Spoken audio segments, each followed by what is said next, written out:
I get the pleasure of introducing our keynote, Cecilia Gorman, and give you a little bit of background. Cecilia Gorman is with Creative Talent Partners, and we discovered her earlier this year. She joined us in Nashville, and then did a follow-up webinar for us around cultivating the next generation of talent. And then did a part 2, which is focusing on, manager as coach, something we were talking about yesterday. And continuing with us today, taking a little bit deeper dive, a little bit of workshop around accountability in the roles that we have, that our folks are having. It's kind of starting with expectations and giving clear direction. And I just want to hand the stage right over. I like that. Good morning, everyone. I'm just excited to be in front of people, so I can just stay here and tap dance, and I'll be happy.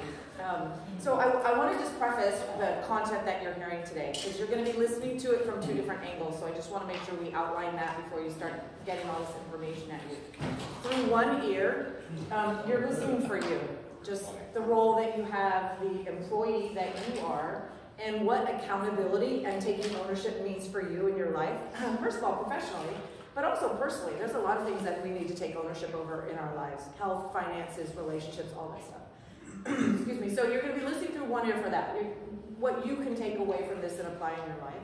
But then you're going to be listening with your other ear and be thinking about the people on your team, the people back at the agency, the way you're teaching accountability and ownership to folks that are rising up through the ranks, and what it means in application once you're back in the office. Okay, so some of the worksheets are like, think about you, but then some of the worksheets I'm gonna encourage you to go back and have a conversation with the folks back at your offices, okay? So as Christy mentioned, this is kind of third in a series. So we started out just in a talent development conversation and really tried to figure out how else can we develop our talent, retain them really, and help them be ready to fall into that next position in their career. If we just say, oh, that's training and development, well, my goodness, we might not ever have the time or the money to do that. So we tried to come up with more creative ways that we could attribute to talent development, like this is a strategy about retention.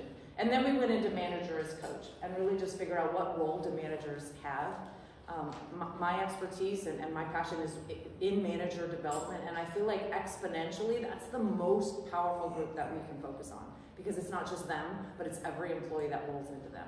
And then today is the last in this series. We're just going to roll it into, okay, well, if we're talking about employees that are focusing on their growth and being able to contribute to our final results, then we need to be having a conversation about what taking initiative and being accountable looks like. Because when you overlay that with remote working and hybrid working, it's more difficult for us to see someone taking initiative and seeing someone be accountable, because they're not just right in that cube next to you, or they're not right sitting next to you. So it's a little, we just have a different filter by which to understand what accountability means. All right? Okay, so we're going to dig in.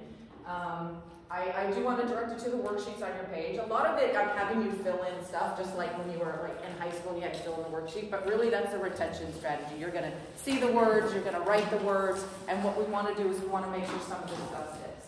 So feel free to use those worksheets as much as you would like. We also have an electronic copy of these worksheets that's editable that you can get from Christy, because some of the back pages, when we get to that, I really want to show you how you can use that back at the office. Okay, so we can get you an electronic copy of that. And then at the end, I will also just give you a URL where you can get the slides if this is something you want to go back to the office, okay?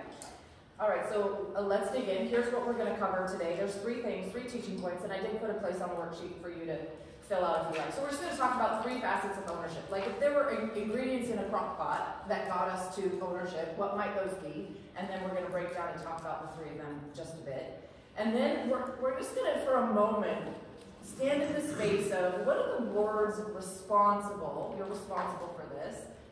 What is that, the difference of that to what is being accountable for this is? Because those are big words. And I think we grew up like we had chores to do that we were responsible for. Maybe we had a pet that we were responsible for. But then I don't know if we really heard the word accountable, maybe till we got to be adults. And they're like, oh, that's a big A word now. So we're just going to ponder the difference and the subtleties between those 2. And then here's the whole goal, that you walk away with something. Maybe it's a tip that I share, maybe it's just a tool, it's one of these worksheets, but the goal is that after hearing these thoughts today, something shifts in you about your understanding of your own ownership, or you get something that you can apply, or take away something that you can teach. Okay, so that's the whole goal. And what that requires is your focus and attention. It just requires your ears to be open and your receptivity radar to be on. I know that you're all manning emails and companies and all this stuff back home, but for now, if you're taking in the information, you will walk away with something, all right? Okay, so I just want to start out telling the story of, you're familiar with this, the Happy Meal. The double cheeseburger Happy Meal, it's not really on the menu, but you can get it, and I know because I do. So the story of how the Happy Meal came about, it's interesting because when you think of ownership, I think just if you break down the word and it's ownership, it's like shipping like an owner, right? You're doing the owner thing. It's just thinking in a way that an owner would think. And in this case, at McDonald's, there was a regional manager. His name was Dick Brams. And he worked at a McDonald's in St. Louis, and this was back in 1977. And he had this idea of what if they took everything that McDonald's made, they made it just a little bit more kid-sized, made it a little bit more friendly, and then he boxed it up and the kids could take it away like a Christmas gift. And this was his idea. And so he went in front of all of McDonald's management and he presented this idea for what a Happy Meal could be. And they loved it. And we all know how the story ends, right? So one person kind of down the ranks in the chain of command at a franchise somewhere had this idea, and when he thought like an owner and what this could mean and the potential of this, the idea turned out beautifully, and the rest is history, and we all have Happy Meals from here on out. So 1979 is when they officially launched, so we can thank Dick Brams for that. Now, we can contrast that with this story. And this is a story about Kodak, and we kind of know how that one ends, right? So, Eastman Kodak. Similarly, there was somebody that worked at Kodak that had an idea, and he was an electrical engineer. And his idea, as you might well guess, let's see what the year was, 1975. 1975. His idea was to digitize the camera. And he thought, what if we just did away with this film thing? Well, you can imagine when he went in front of management and suggested that the bread and butter of this company, which was film, selling film, would go away, and at some point the camera would evolve, and guess what they did? They just sent it back to the electrical engineering department and said, thank you very much. Right, so you take two people who thought like an owner, like, what if this was my company? How could I innovate? What could be a good idea? And whether or not folks were receptive to it or not determined the outcome of huge and enormous companies, right? So the rest is history about Kodak. They went into bankruptcy in 2012 and were beat out by all the popular digital camera brands, right? Nikon and Canon. Okay? So for us as agency leaders, we have to be thinking, my goodness, are we open and receptive to ideas that might be presented up the ranks? Maybe ideas that counter everything that our business is about, like film versus digital. Right? So I think that there's two sides to this accountability conversation, which is us individually, how are we taking ownership and accountability, being responsible for the things in our career, but also how is that being received in the places that it should be received. So we have an ownership of our own in that moment, in hearing it and taking ideas. And I think that's interesting for us that work in a creative environment where, if you ask us, we're tasked with coming up with innovation. We're tasked with coming up with great creative ideas. And so we have to make sure that we're keeping our ears open for that one as well. So we have to make this connection between an employee's ability to be a contributor and their willingness to take accountability for their actions. So there's some connection there. So I'm going to do this. A couple of times during this presentation, we're going to stop and have a conversation. It's really just going to be kind of bringing your chairs together in a group of 3 or 4. So here's the first thing I would love to talk about.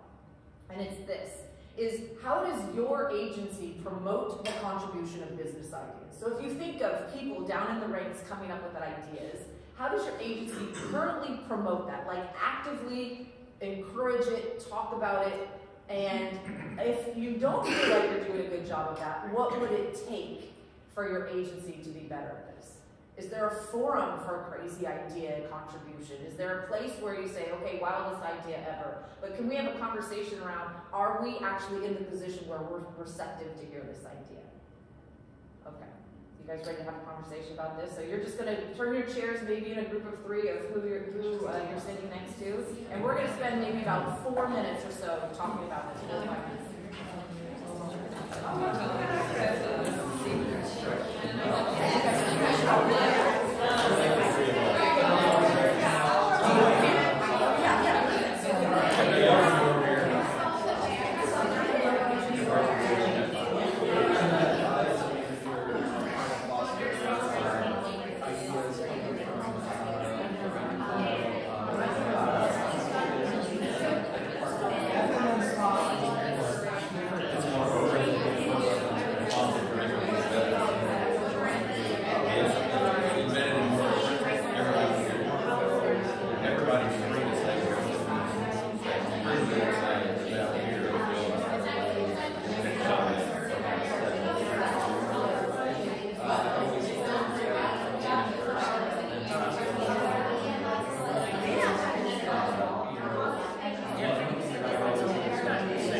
conversation and you thought our agency actually does a pretty good job of this.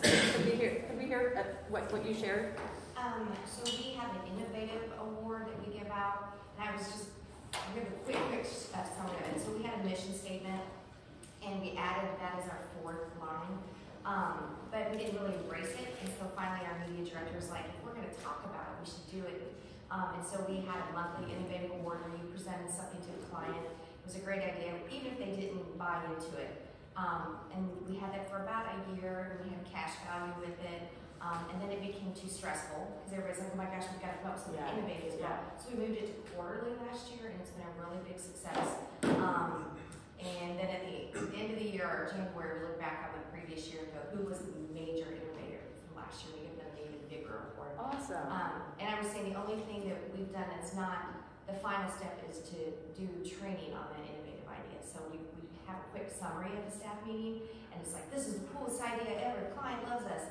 And then we give them the money, and then it goes away. Yeah. So the other teams are like, "Hey, we want to know how to do that too." Okay, awesome. Very cool. Okay, who else thought that their agency was pretty good? Did you? Okay, so I talked about two things that we implemented actually during the pandemic, and one is what they're calling open brief. So our creative team thought of this, and it's essentially they give the whole agency a brief, and it's in a Slack channel. Everybody can contribute to it, and so we've done two, and we've got a third one on the way. The first one was like an agency Spotify list. So everyone contributed. They came up with a theme, and then everybody added songs. We created a Spotify account for the agency that we can send to clients, or that new employees can follow.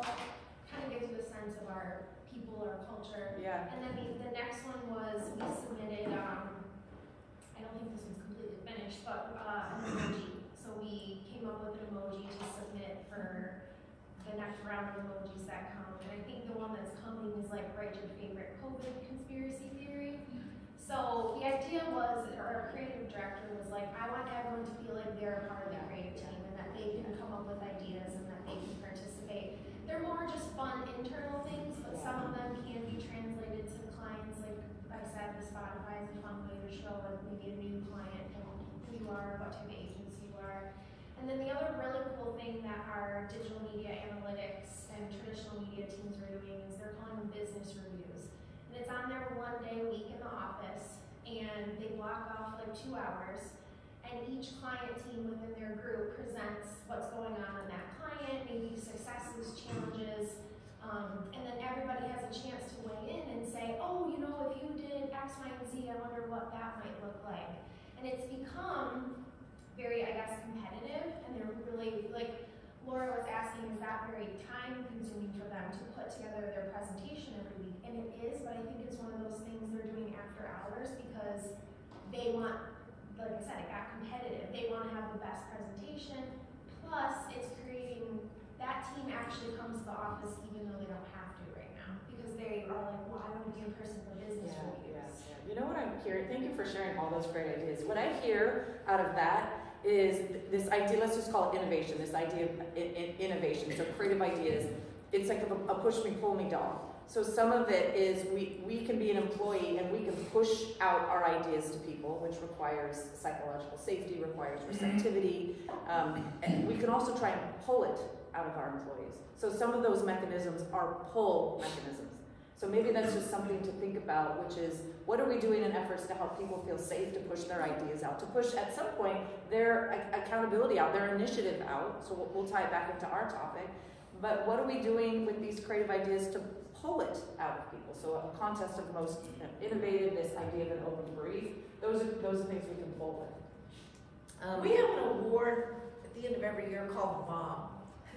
And it's, if you came up with what you thought was a great idea and it just bombs terribly, there's a big cash award for that. So you don't have to be scared. You can, if it really bombs. Absolutely.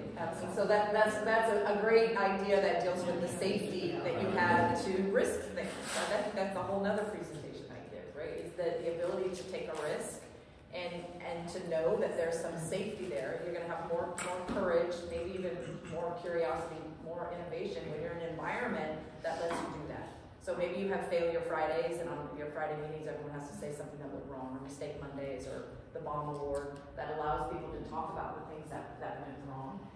So, oh, and then sorry, I do want to hear, did anybody say, you know what, our agency actually needs to be a little bit better at this? I'd love to hear it. Yeah, can I just hear your thoughts on that? We did a big Great Idea Award, and it kind of sounds like what Caroline did, but it flopped, and people were like, you didn't remind us enough, and also we didn't think our ideas were big enough. So I think we just need to put more structure around it, or context, and I think that would be better.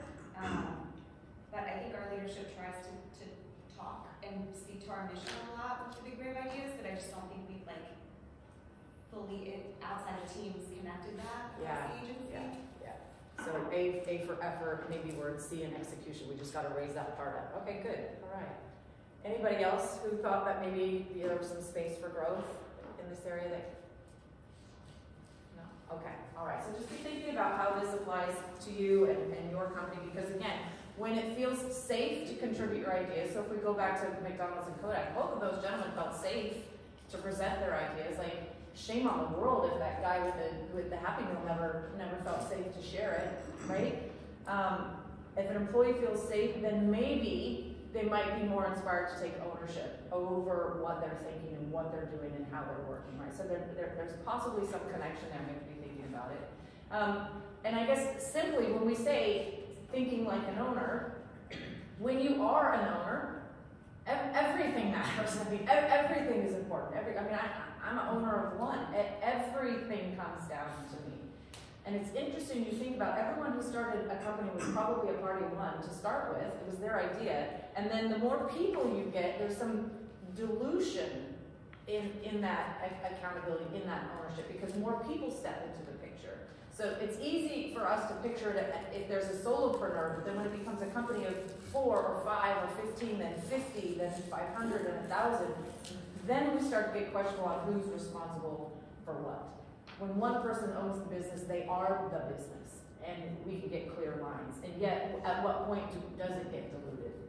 So I remember once when I dipped my toe, and the very first time this concept came to me, I was working at an ad agency in Irvine, and I was in creative management.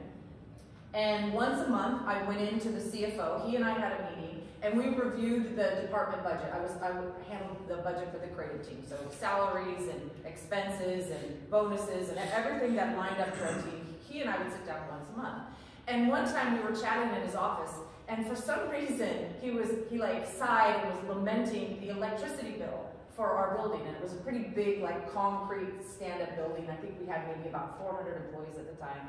This was 20 years ago. I don't remember the exact amount, but my brain wants to say it was like 30 grand. It was a number that made me fall out of my chair.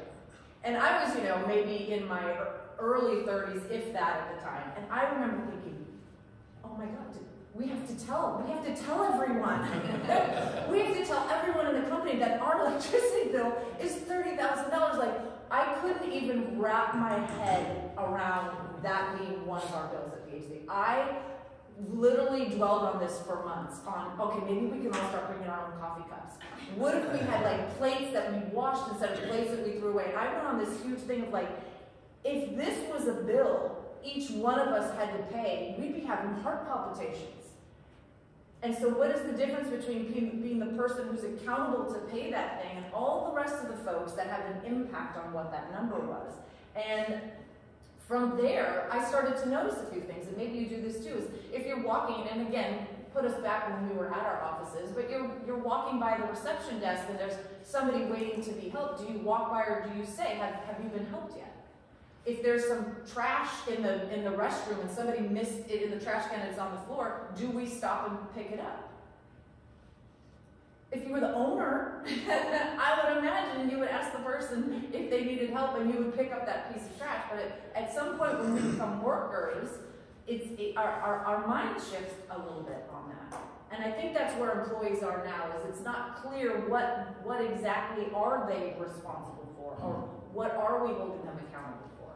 So for me, this was the eye-opening incident to think wow, what if more people were having that anxiety like I was, and really thought about, God, I gotta turn my light off at my desk. I gotta make sure my computer's unplugged. And really started thinking about how they impact things. So what I want to share next is these 3 facets of ownership that I feel like if we exposed employees more to these 3 ideas and thought about the way we're teaching it and we're drawing this out of employees, maybe the level of ownership will go up. So the first one is, of course, there's some accountability built into ownership, right? That's the first one. And maybe some people call that the same thing. We'll talk more about that in a moment. And then we have ownership, we have perspective. So you automatically, when you're in an owner's position, you have the bigger picture in mind. You know the context of things. You can ladder things up and understand this action implicates these things. And so we have to make sure there's perspective. And of course, we need initiative. Initiative is that little fire that inspires somebody to be accountable for the work that they're doing. And maybe initiative is the one in question right now. Maybe we just say, oh God, I wish people just took more initiative. How many of you have ever said that in your lifetime? I wish people would take more initiative. And we're going to talk about why is that? Why is that a foreign word? Do kids growing up even learn initiative? Is that a class in high school? Do we just expect you're living? I gave you a chore once, you should take initiative and do it. No, anyone with kids knows that's not true. Okay, so I put some post-it notes kind of in between all of you. I'm going to ask you this. Oh gosh, I don't want to give you the answer. I'm going to ask you this before you see that. I just want you to think, when you think of the definition of accountability, what does that mean to you? Just in one sentence. If you were to define it for somebody, this is what accountability is. Will you just write a sentence on post-it notes?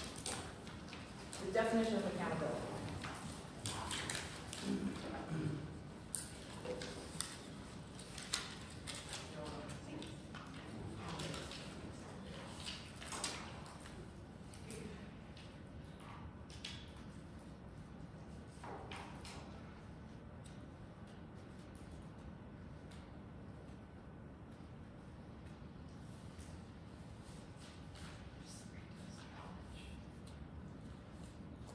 And when you've got it, just kind of stick it up in front, and I'm gonna collect them.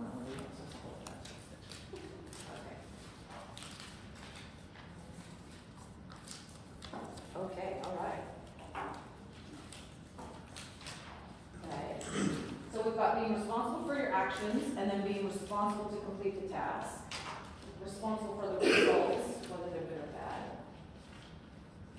Oh, you feel the bigger hand. Owning something without being reminded. Yes, ongoing indefinitely. I told you, please remember that always. Doing what you say you're going to do, doing what you're expected to do, thinking, ownership, being responsible for something, being responsible for a task when you should have seen it, root to the end, right? So there's some kind of longevity to that. So there's an end to complete.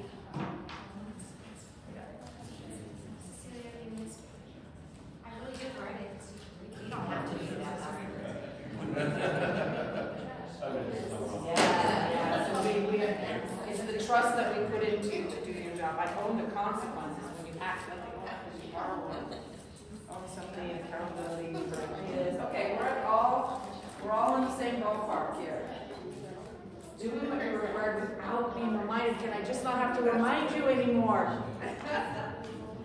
Being able to answer for the reason and a result of a particular action or inaction. All right, so we're all generally there. Close enough? It's long.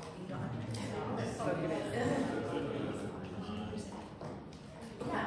So we've got the spark at the beginning. We want you to be responsible, and there's the thing in the middle, and then we want you to take it to completion. And along the way, we want to not have to remind you to do it. Okay. So maybe the summary of all of this. Okay. So we could debate probably what accountability means, but the question is if we can all answer that so similarly, and yet maybe we're all still having a challenge with employees doing that thing. We all kind of are clear on what it is. So how do we make sure all our employees, we could line them up and they say something very similarly? Okay, so accountability, doing what needs to be done versus doing what's in my job description. So I just want us to marinate on this. So accountability is doing what needs to be done, maybe without being asked, maybe without follow-up, without being reminded, versus doing what's in the job description. My son says, minimum wage, minimum effort. Just what's in my job. Has anybody ever heard that's not my job? Ugh. I hate that, right? That's not my job. So there's this soft delineation between doing what needs to be done and then doing the job that you told me I needed to do. And frankly, I'm really busy, and that's the only thing I can do. I can't actually go beyond that. So there's some debate in here. So I feel like we have to understand the difference between being accountable for something and being responsible for something. I just don't know if we're talking about this enough. And this kind of goes back to setting expectations. Are we being really clear with people what they're accountable for? Or what the agency is accountable for? See, a baseball team, they're accountable for a win. Do you think the third baseman, when he's out in the outfield and he's running to catch a ball and he crosses into center field, he's like, oh God, that's my job. I'm saying the third baseman and you're the outfield, so I'm going to stop here. No, the whole team is responsible for the win. And if that means the third baseman has to step into the outfield and catch the ball, so be it. We don't say, oh, I was the outfielder. You're the third baseman. That was in my area. That was just everyone is responsible for the win.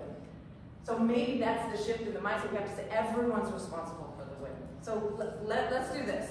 I'm going to list a few things here. And this is just by raise of hand, okay? So put yourself as in your employee role, okay? And I'm going to ask you if you individually feel like you're responsible for any of the following. You just put your hand up, okay? Are you responsible for throwing a used tissue away? We start out really easy, by the way. We start out pretty clear. Use tissue, you're going to be the one to throw it away. Okay, all right. Are you responsible for the computer or the phone that your agency issues you? Okay, again, we're starting out really easy. Maybe back in the office we turned our light off. Are you responsible for that? Yeah. Do I do it? Well, maybe.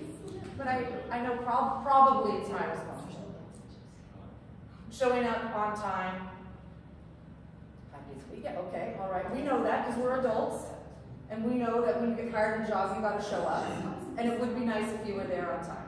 Okay, so now we're getting now into like the theory of responsibility. Like generally, I get that. Man, if I have to if there's a line at the Starbucks drive-thru, there's a line at the Starbucks drive-thru. What are you going to do? Are we responsible for this? Ooh, hands aren't up so fast, right? That's why we're here. Huh? That's why you're here, huh? Okay. Probably. I get it. I would nod to this. Am I doing it? Well, I don't know. Maybe. Are you responsible for this? Promoting and growing your professional maturity throughout the years. Yeah. And then going beyond your job duties. They were like, well, is it on a busy day or is it not on a busy day?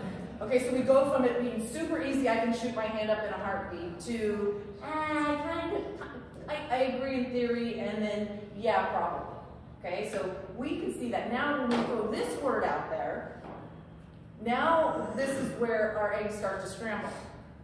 Are we accountable? So if we're responsible for throwing used tissue away, are we accountable for the cleanliness of the company?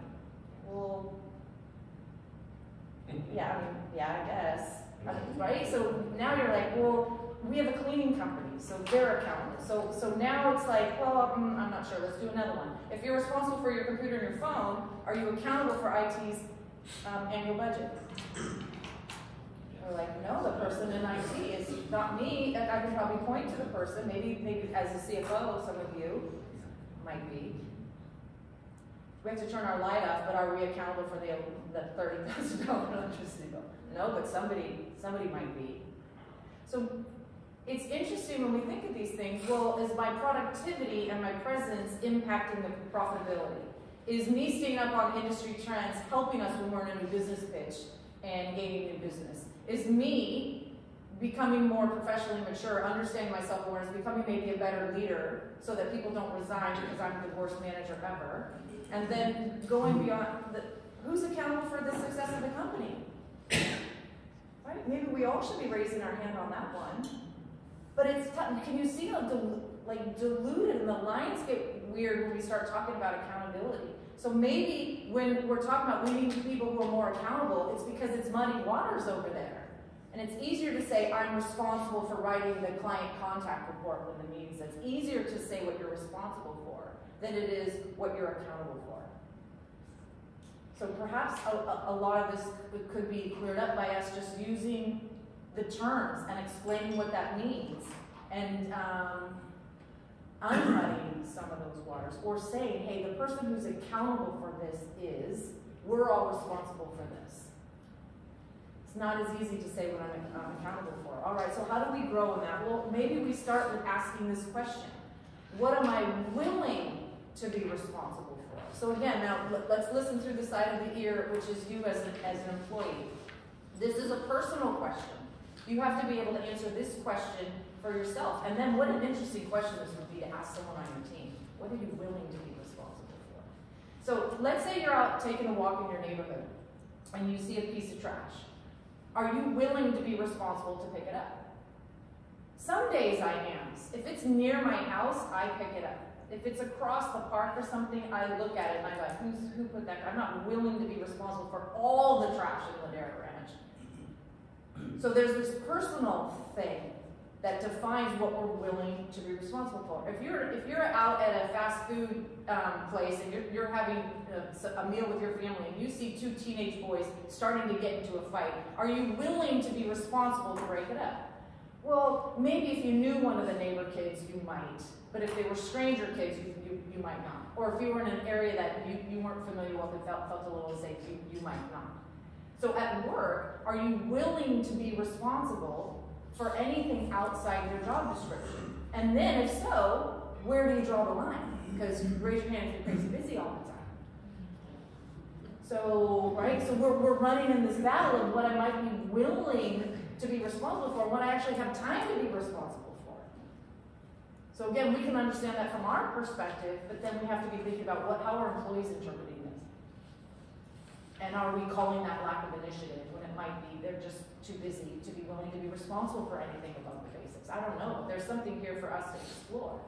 And we're going to do that back in our groups. Is how do we balance this? How do we balance the expectation of people taking responsibility for things, and maybe for things that we've said is going above your job description, doing what needs to be done, without us having to, how do we balance that expectation that all of us now, putting us back in the agency leader role, how do we balance that against everyone's crazy busy? And we're just trying to get the bare minimum done. Is there a way to balance this? I would love for you to add to now just a conversation again for about 4 minutes with your group, because this one is a little tougher to wrap your head around. How do we balance this if we're always busy? All right, so go ahead and see if you can extract some brilliance out of this question.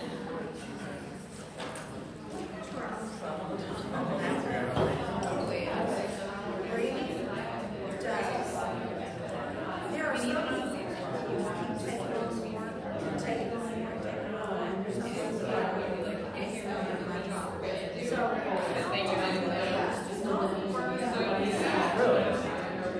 And yet, there are those people that are like, not my fault. There's some people who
Clap once if you can hear me.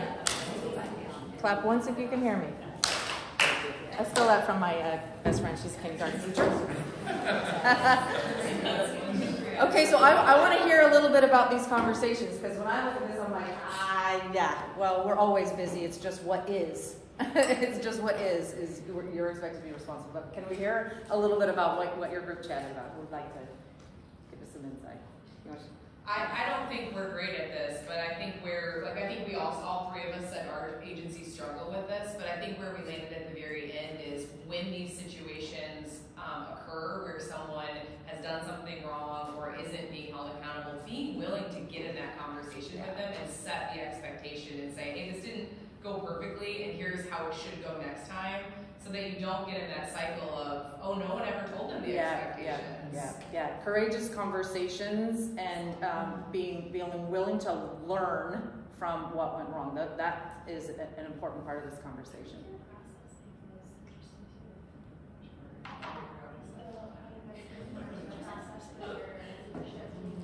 Oh yeah. I talked about how our leadership team has been going through a series of coaching with an external partner. Yeah. And she had some great suggestions for ways that we could think about our process before they happen, to be able to not in the moment be frustrated and have to think about how to address something. So for example, when we have our leadership team meetings each week, we have a process in place for here's where the notes are, here's who takes them in this order, and here's how we address it if somebody hasn't performed what they need to perform. Yeah, so there's a preset process and structure which eliminates some of the muddiness of who's doing what. Yes. And how it's done. I love that. Very good. All right, who else had a good conversation? Want to share? Sure. So I really boiled it down to two words: communication and delegation. So communication with the leadership of the agency in terms of management, in terms of when I have a challenge regarding overwhelming client demands, speed of business, and work volume that I personally can't get to where I need to be, communicating with those above so that we can strategize on what's urgent, what's important, what needs to be done first, second, third, and get through it. Yes. The second is delegation in terms of knowing what resources are available that I can assign to others so that we can leverage those resources to achieve what we need to achieve when we need to achieve it. Yeah, that's beautifully said. And we have the delegating dilemma, which is part of that a lot of folks are wired to be perfectionists and to be controllers and to want to do that work themselves. And a lot of times we get our own worth and value by how much work we have. And so the hesitancy to delegate is which bites a lot of people in the butt.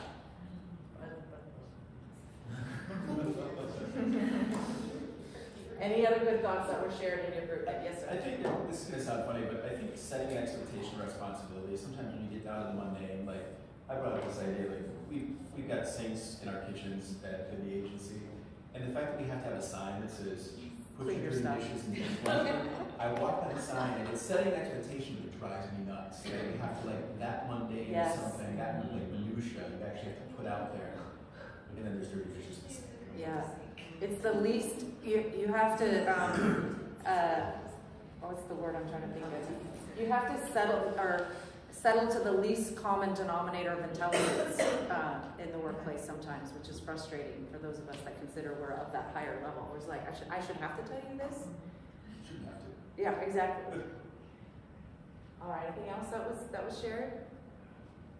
Some of these questions are just designed to get your brain turning on something that maybe you hadn't thought about before, right?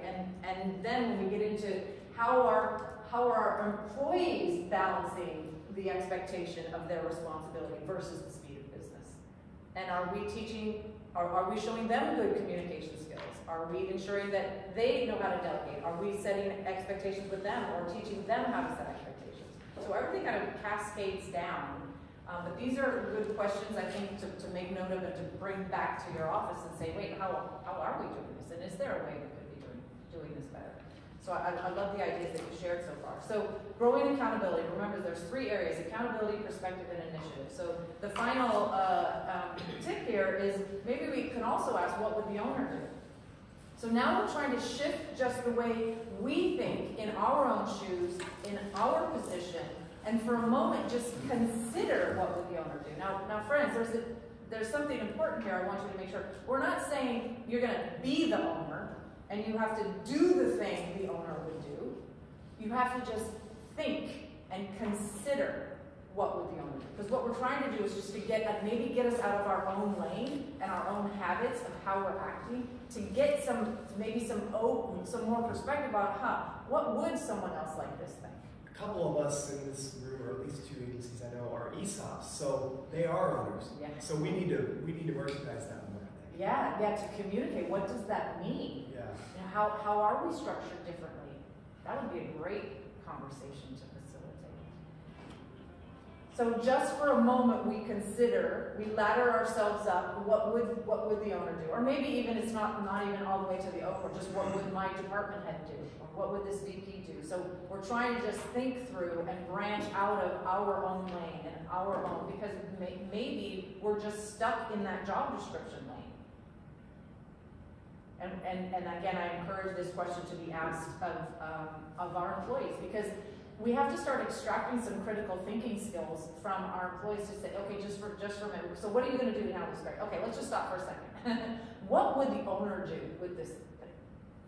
And just get them to be practicing thinking on different perspectives of what other information could that get them? Well, they'd probably kill this project. All right, well, that's not in our repertoire right now. Okay, but let's talk about that.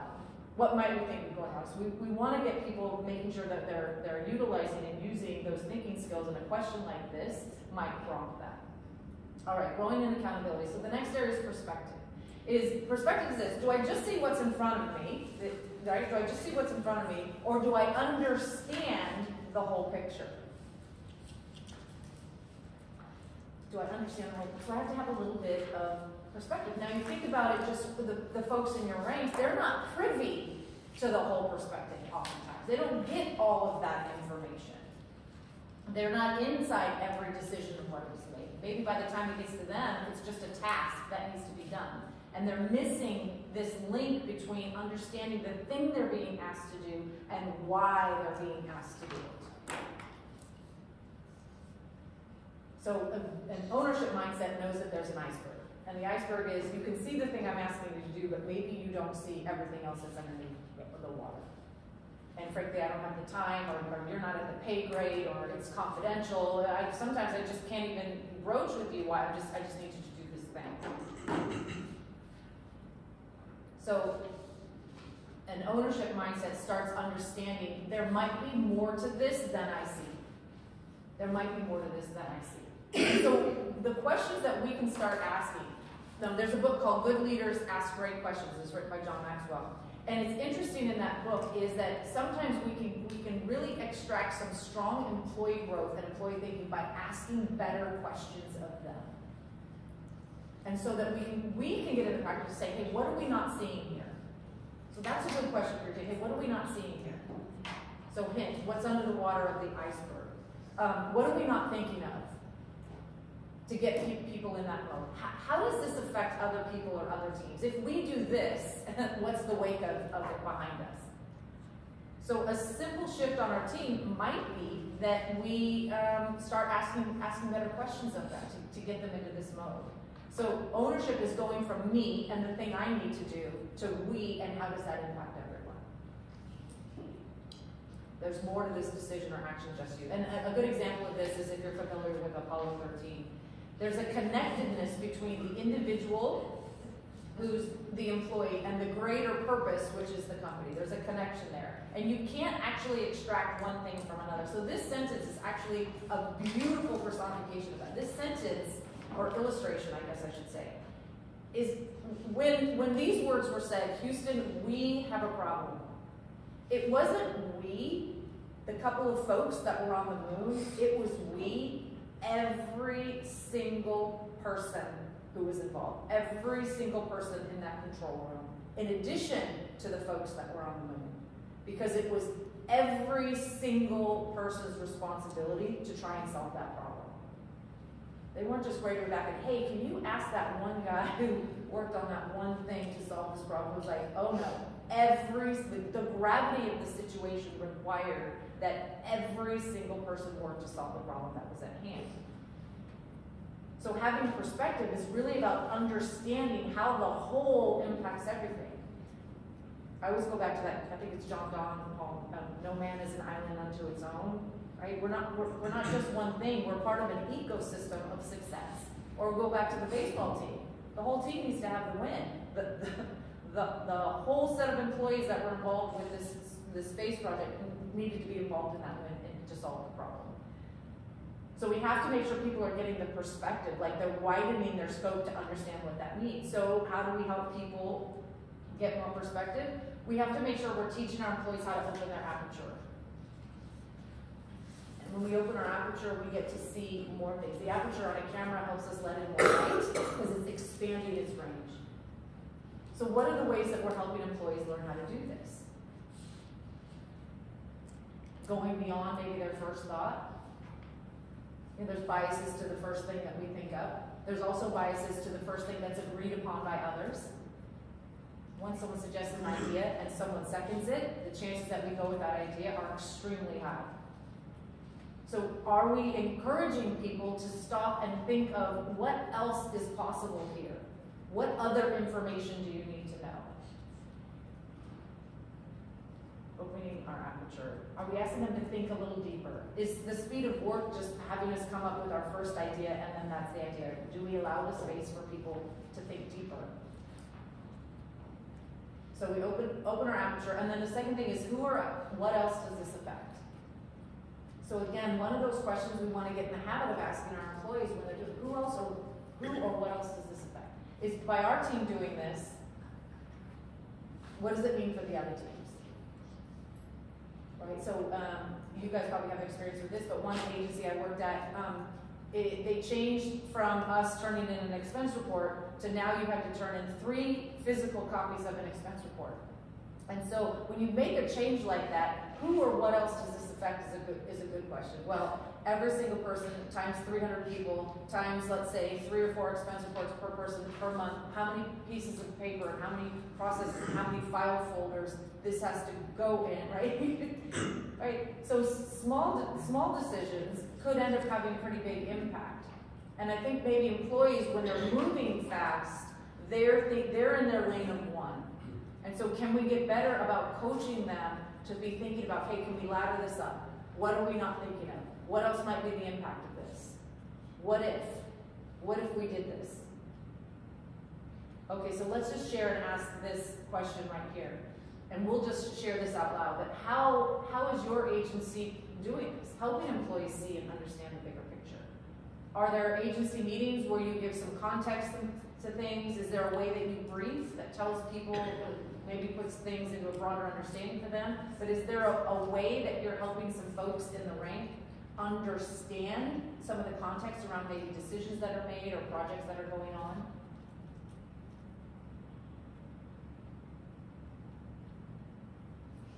Or is this our space to grow?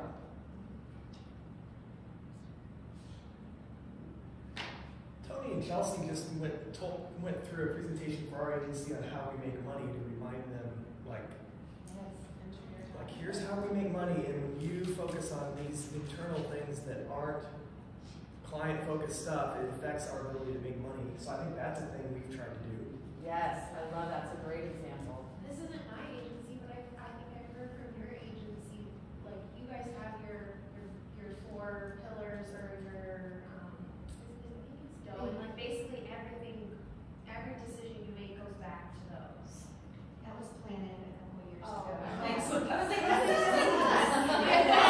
Yeah, we do that. It's amazing. The pillar, I took it back. We have our true pillars. It's cool. And we try to see how it fills each of those buckets. Like I mean, it's just the age-old, like having a vision and what is And your lining mission, up the and actions what to are that. your goals, and what are your pillars, and what are your values, so that everything drives back to that Yeah. everyone has a common goal that they're working towards. Yeah. I think filling in, yeah, no, I didn't use this term, but like filling in we have a gap between like the pillars and like the employee goals. Like I think like filling in that gap, yes, it would be a wonderful tool to use. Yeah, so I'm hearing communication, I'm hearing context. I love this idea of sharing, you know, how we make money. I remember when I was at Oakley had a really confusing way that they figured out employee bonuses. It was like new math mixed with Lord knows what. Like, it was pretty insane. But once you understood it, it made a lot of sense. Half of it was determined by the company profitability, and this is how they determined whether or not they were profitable that year. Half of it was employee performance. And I was like, oh, we need to share this with folks. Like, let's do some training so people understand, because everyone's salivating all year long for bonus time, and then when they get it, they don't really understand how they got to that number. And they're like, no, we don't share that. I'm like, we don't share that? I go, what the heck? Maybe somebody would be a little more driven if they understood part of that was performance. Like, they just didn't want to get into the context of things. All right, more thoughts on this? We do. We have DP Plus University. So about once a month, an employee says kind of what their department does, what they do. It's like an hour and a half long, and it really is like breaks down what they do. So like for my finance team, you could get really stuck into what you're doing. And so when you go to those, like, wow, I had no idea how it got, you know, the bill we're paying is actually the creative voiceover for this commercial. I didn't know that was the bill we were paying. So it kind of highlights that what everybody actually does here idea, and to put the pieces together as they end up with us. Absolutely. So talk about opening the aperture. Now I see after this leaves my hand, this is what it does in other departments. Does anyone else do something similar to that? Mike, we do that too. We do it for our onboarding. So we have each department meet with the new hires. But the second part we found is they are so like overwhelmed during that time that we ask them to repeat it again in 6 months, because they're like, auditing does what? We're like, well, you tried that in the first 2 weeks. They're like, I didn't even know where the bathroom was in the first 2 weeks. So it's an awesome program, but we do have to have people repeat it so they get it. Yeah, so all of our videos are saved on as well. We're always trying to find a better way for them to get to the videos, but they can always go back and watch the videos. So even people who started, they can always go back and watch the old videos as well, and then the goal will be to replace the old ones with new ones as time goes on. So it works well. It gives a lot of employees the knowledge of what other people do in the office, especially if they're coming from outside of media, like a lot of my group does. Absolutely. We do that for interns, but not for employees. Yeah, isn't that interesting? Because here's the thing, I think, and maybe I'll mention this later, is that I think we make a lot of assumptions about what people know, because now you're an employee. You should know you put your dish in the dishwasher. You should know that that's your responsibility. You should just know how the pig moves through the python. And maybe those assumptions, and when you couple that with the speed of the client demands that we have, that maybe there's some opportunity there to fill in some of those gaps. Again, when I was at Oakley, our department, so Oakley was pretty big. There were maybe 500 people on the office side, another 500 on the manufacturing side. And my department was maybe about 45 people.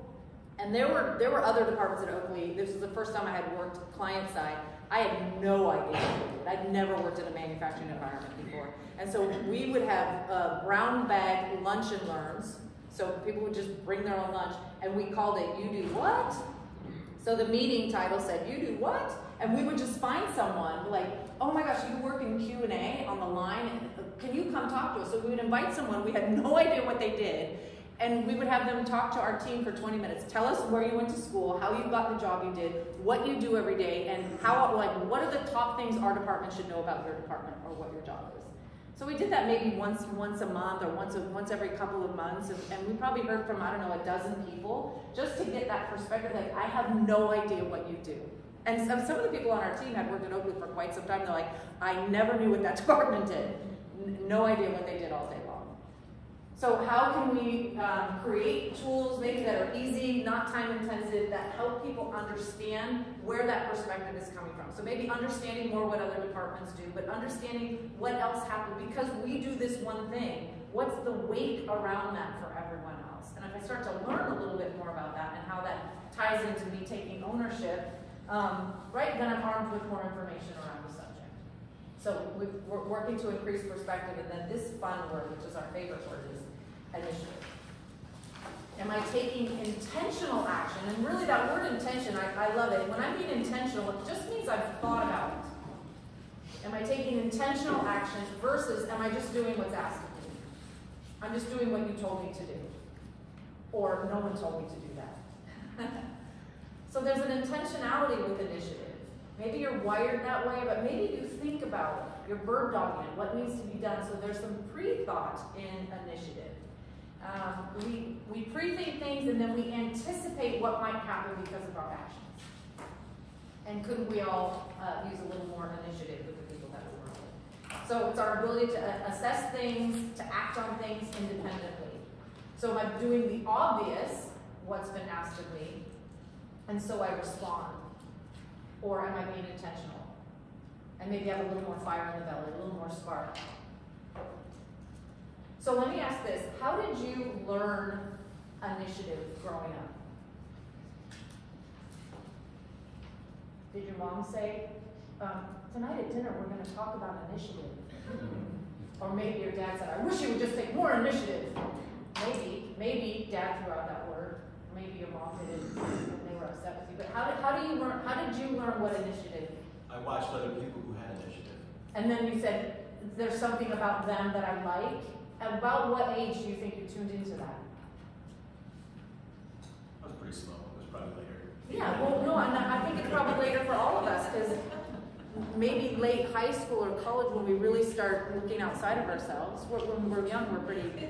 Isn't it when you're younger, avoiding consequence maybe? Like, okay. I start to keep my room clean so that I don't have to spend 4 hours Yeah, that's outside interesting. doing it. So it's consequence avoidance than it is intentional initiative. That's interesting. Minute chase behavior. Yeah, if I don't do this. Like positive reinforcement, but like thinking of something before being asked, it's always something big in our house. Like, I didn't even think to ask you, thank you. Yeah, and then somebody praised you for that, and you're like, okay, I want more of that. Okay, that's Because interesting. maybe some of it you want to direct how something turns out.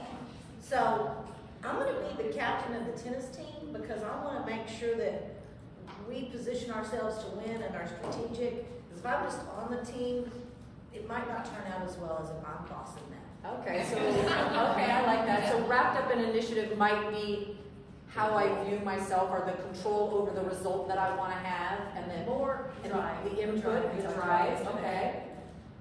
Or maybe you see something turn out badly and you're like, I think we could do that better if I just, I don't know. Yeah. It's, part of it, I think some of that's natural. Yeah. Instinct. You're just wired. Some people are wired that way. If you stood my daughter next to my son, holy smokes. Yeah. That's not too much. Okay, so let me just tell a little story about Grayson. So Grayson's my son, and these are folks working at Stater Brothers. Grayson got his first job this year, working at Stater Brothers. He was the bagger. This isn't a picture of him, by the way. He was a bagger, and so his first day that he went to this job, first of all, I wanted to stalk him, so I did all I could to not just like put on a hoodie and walk through Stater Brothers and watch him work. I wanted the Grayson spy cam, but I really, my heart skipped a beat a little bit with anxiety because I was like, is he gonna do good? Like, does he know what good work is? And who was supposed to teach him that? Was that me? And then I was like, I hope he takes initiative. And I'm like, shit, have I ever even said the I word in front of this child? Ever. And so I was okay, so that's a 17-year-old, but what happens when they're 25? Or what, I don't know what the youngest employees you have. Are they maybe 23, 25, 27? How did they learn initiative? Are their parents saying, oh my God, I've never used the I word with them? And then you're thinking, well, did he see me take initiative? Have I been taking it? Did I call it initiative? And so I went down this whole rabbit hole of, I don't know if we're teaching our people what it means, and yet, when you get a job with me, guess what I expect? Initiative. And then I will turn to my peers and say, just no initiative. Nobody's taking initiative anymore. Those millennials, we want them to have initiative. And then, did we teach them? Did we say, this is what taking initiative looks like in your role? Have those words ever come out of our mouths? This is what taking initiative looks like. So I know it's not on your job description when we hired you, but one of the expectations we have of you is the initiative that you take. Here's how we define initiative. And here's what initiative looks like in your role. You could say that to an intern. My goodness. You could say that when someone gets their first promotion, here's what taking initiative looks like now that you're at a senior manager level or a supervisor level. But I think this gets me back to the assumptions. I just assumed Grayson equals age that he can get a job equals he must know how to take initiative. I don't know. And if he doesn't, guess what? Maybe he won't keep the job very long. I don't know. And so when we bring it back to our employees, I just don't want us to get to the point where we're assuming that that comes with the package. Adult equals job equals you should know that you need to take initiative. And then we're all disappointed when they don't. All right, so on your worksheets, I think it's like the third page back or something like that, you're going to see a checklist. And it's ways to show initiative. So, one, we're going to get you an electronic copy of this. I think this might be an interesting exercise to do with some folks on your team or to do back at the office. But here's what I'd like you to do when you look at it. Check 2 of these that you would like your agency to be better at. 2 of them you would like your agency to be better at. I know there's a lot there.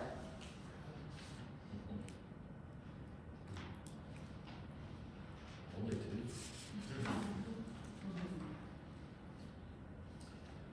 Some of these came from the Google, so they 2 places you'd like your agency to be better at.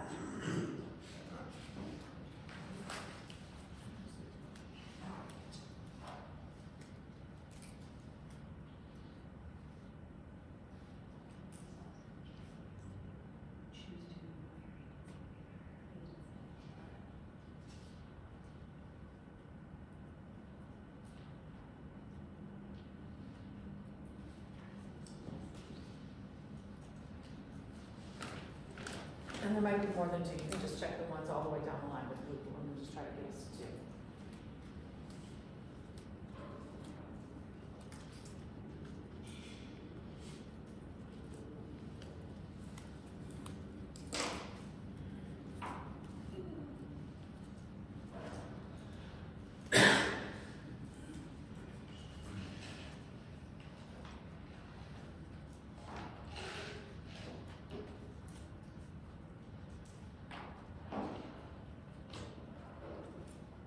Okay, what we got? What did you check? One thing that I wrote down was sharing the credit. There's someone at my company that regularly comes to me for work and then takes the credit for my work. And it's incredibly disheartening when that happens. And I wish that it wouldn't happen that way, but sometimes it does. And so I really feel like if that person were to show initiative, they would give credit where it was due, and I think that would help the people who receive the report to know who to ask when there were questions. So that's one of my thoughts. Okay, I like that you said that, but friends, here's the thing also that we want to do is we want to connect why sharing the credit is being equated with initiative. So I go back to being intentional. It's that you're putting your brain into gear and you're thinking about things. So if I'm putting my brain into gear and I'm thinking about things and I'm thinking about you and this project, and then I understand sharing the appropriate credit or giving the appropriate credit. First of all, it's a motivator. You feel appreciated. Maybe that'll drive you more right. So I can make that connection. Some of these, you'll be like, how does that connect back to it? Like the dressing to succeed. How does that connect back to initiative? Well, you're driving your career forward. There's a perception that goes along with that. So it might have to help employees connect the dots on these. So who else had a check that they can share? Yes? I checked resolving interpersonal conflicts at work. I find sometimes our leaders or our managers, they don't want to settle their conflicts between one another. They want to ladder it up either to HR or executive leadership to solve their problems, and I wish that there was more director to director, you two just work it out. Yeah. It shouldn't come up to us until you guys at least try to work it out. Yeah, absolutely. The expectation at your pay grade is that you two are going to resolve this. Right. Okay, who else has got something? I checked the being innovative and improving systems, processes, and procedures, because we've kind of been improving our processes. It's been a journey over the last couple of years, but I think we're kind of at the point where are we just doing this to check a box because it's written down as the process, or is it the right thing to solve the Yeah, that's interesting because sometimes we get in a task. There's a great book that talks about this. It's one of my favorites. It's called Leadership is Language. And they talk about when you get stuck in doing mode, that if you're like, oh, must improve process. And you're like, okay, 8 months, move process. Like we have to stop and lift our head and say, should we still be doing this? Like, is this still the path we should be on? You know, when you're swimming, they say when you swim and you're swimming to the buoy, you look at the buoy and then you get down and you take strokes. Well, you don't go like this the whole entire time because you might miss the buoy. You actually have to lift your head. So when you're on a doing project, you have to stop and lift your head for a moment and make sure, is this still the track? Thank you for sharing that. What else got checked? Anybody over here? Yes. I checked the training others and sharing knowledge just because previously we didn't have an onboarding process. So we worked through that, and then now we're trying to actually develop like kind of like one-on-one training like we were talking about. So we just want to give them a better experience so they feel included, so they know what's going on, so that they don't really just kind of feel like they're lost in the shuffle. Yeah, that accomplishes a lot of things. Yes. Excellent. Okay. I said building strong working relationships with coworkers, and that's kind of for this moment where I feel like everybody's been at home and the turnover's been so bad, and I think that can help with the retention and culture and all that. Yeah. Right now, I feel a need for stronger work. And then one of the speakers yesterday saying, "Do you have a best friend at work?" And that's really an important thing. Yeah, retention. that's a Gallup and indicator, engagement. Right? Yes. Yeah, an engagement indicator. And some people are like, I don't need to be friends with the people I work with. I mean, I'm going to call BL stuff on that all day long. But right, and now all those micro, we call them micro moments. The riding up in the elevator together, getting your coffee together, chit-chatting before the meeting starts, walking out of the room together, driving to all those are gone. All those micro moments that are relationship builders are gone. And what's substituting for them? Okay, places your agency could get better. Now look at this list again. Where are places you could be better? Circle 2 that you think you could be better at. It comes to your own ways that you show initiative.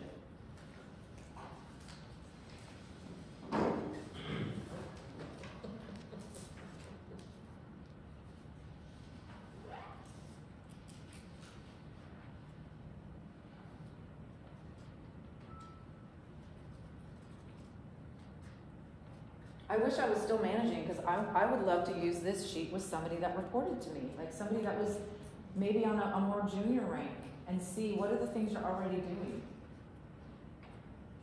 And that maybe it's not even need to work on, maybe there's another column in the middle that like I want to work on this, because need to work on might be coming from you, the manager. Hey, listen, I'd love for you to be a little bit better about stepping in when someone on our team is unavailable. But maybe they have some things they're aspiring to do. Hey, I'd love to volunteer a little bit more.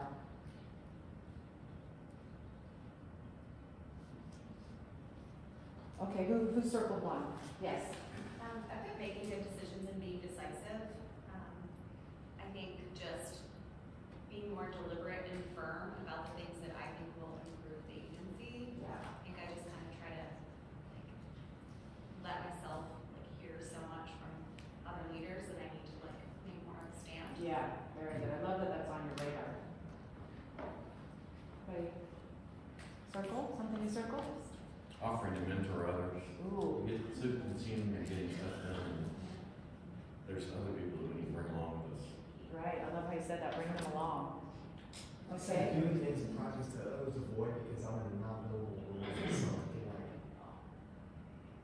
the people who are a client would probably don't have as much opportunity to do that. Okay, very good. Do you have an idea of what that would be? Oh, we don't have enough time. Okay. Yes.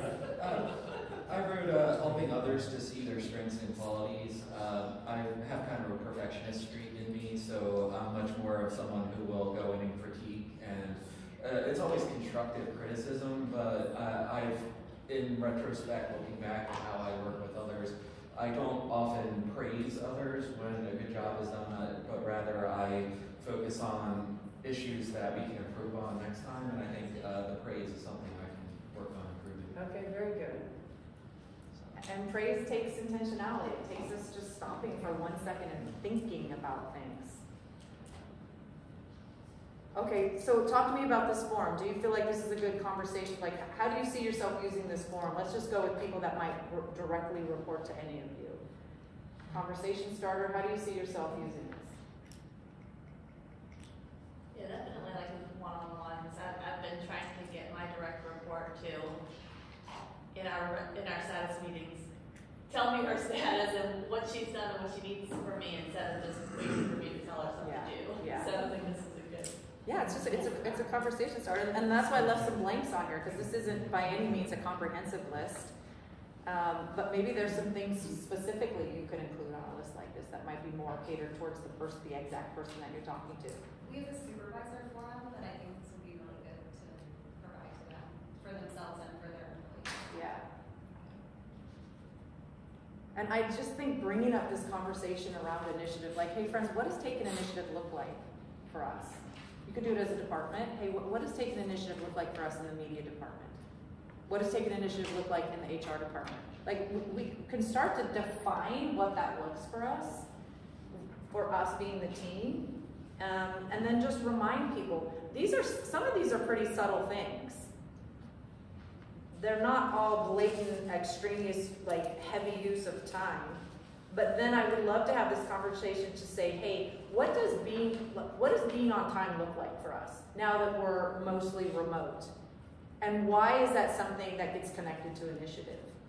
Like, that would be an interesting conversation. Right? It's conscientiousness, maybe is more of what it is, conscientiousness of your professionalism and why that's important.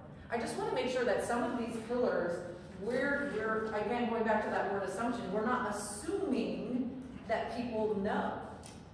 Is there any way when you say, how is your agency, so I asked you this question, how did you learn initiative when you were growing up? How is your agency teaching initiative?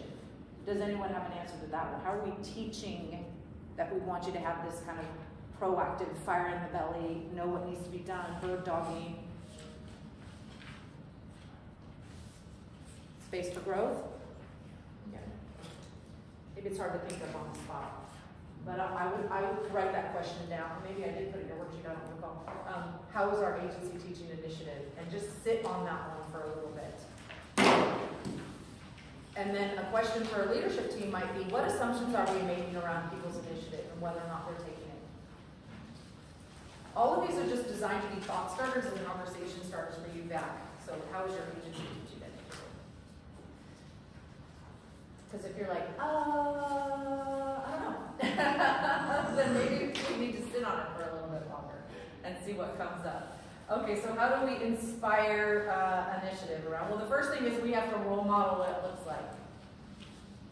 The great behaviors we want to see from employees, guess who they start with?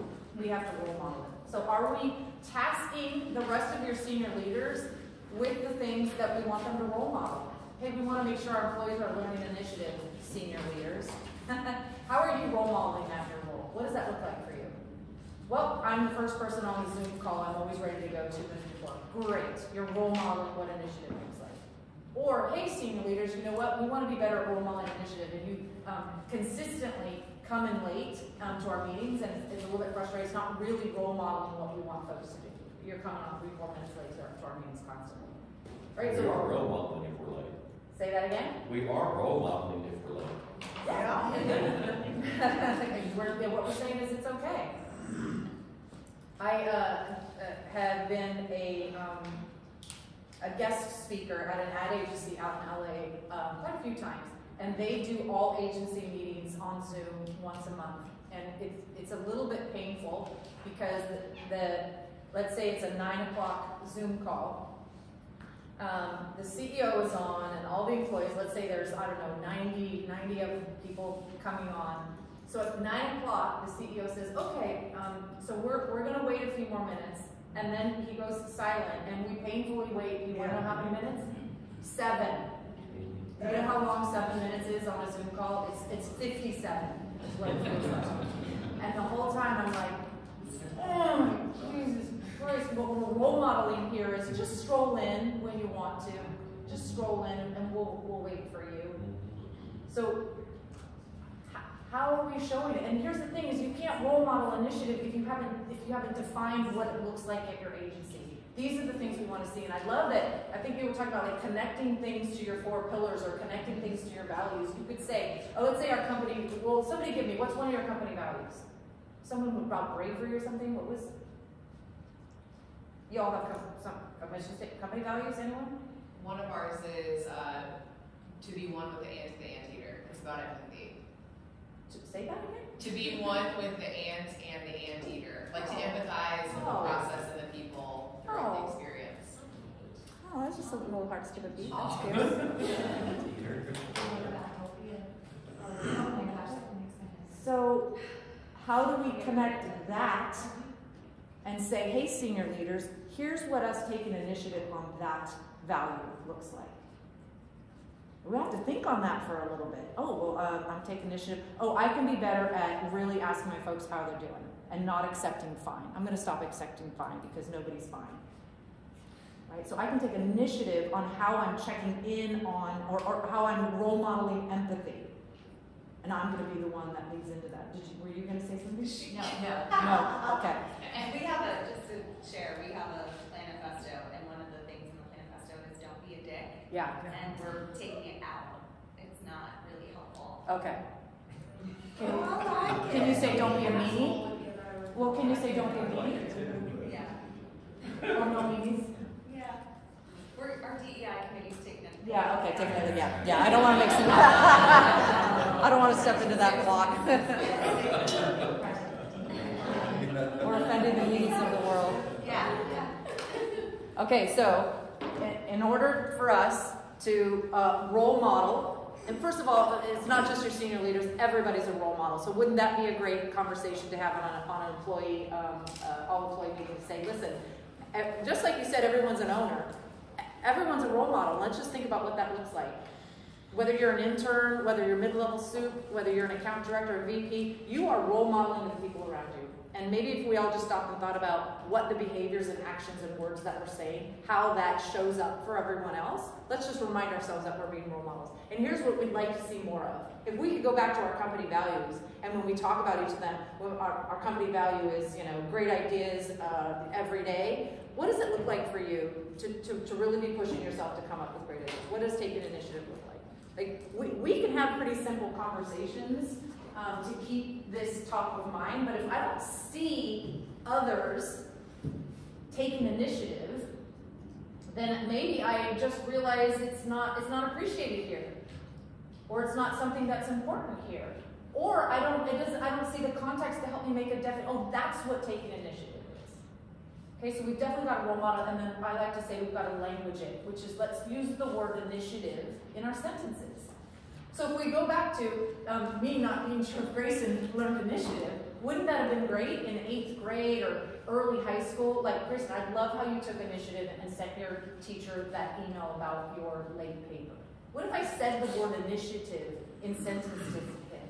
It's so great you took initiative to finish that homework on Friday before it was due on Monday. Right, so use the word, language it. And friends, it's bold here because you can use any word in there. So let's go back to bravery. Someone said bravery. Like, could we start to language what bravery looks like? It was really brave for you to make that client call. And it really does take a lot of courage sometimes to work on this account, and I love how you showed it. Right, so that if you go back, if you were there in Tennessee, or if people from your office were, we talked about courage and curiosity as being key skills that people need to move forward. Well, are we cultivating that? Are we saying, God, that took a lot of courage? I love how curious you're staying on this. What it means to me is your brain is on and you're really putting some problem-solving effort to it, and I love seeing that from you. So that we're using the words in sentences. So if I want to see more accountability, I want to see more ownership, I want to see more initiative, then let's start talking about what that is. Hey, what does us taking a little more initiative on this project look like? Hey, if we were going to own something coming out of that project we just finished, what's ours to own? What era of this is ours to own? So language it. Find those words that are really, really important to you. And maybe you start with what you feel like is deficient.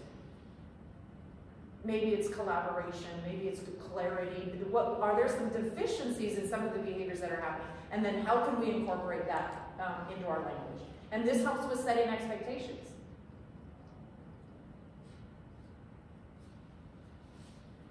just gives you a context to set an expectation on. I'd really love for us to be better communicators. So the expectation is, this is how you're being clear with me. The expectation, this is how you're showing initiative with this particular client. So I can say that at the beginning, and then I can do a better job of holding people. I can't hold people accountable if they don't know what's expected from them. It's this like cycle. People taking ownership of it, but I'm not telling them what they need to take ownership of, and then we spiral into that cycle. Are there any other words that come to mind that you feel like might need to become part of your agency language?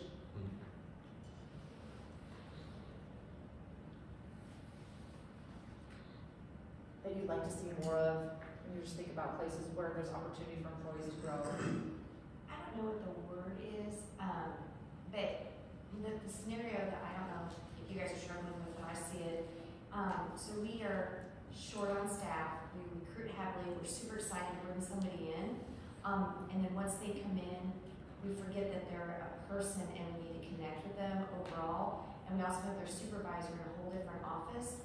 So we've had 2 younger employees that started in one office. Their supervisors are in 2 different offices.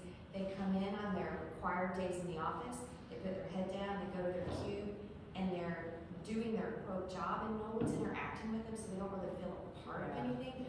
So when you say take initiative and put your dishes in the dishwasher, like, no one's there to interact with them. They don't even know. They know where the coffee is, go get it, and go back. But there's no, I feel like there's a sense of like, they're almost like a contractor, where they don't feel a part of it.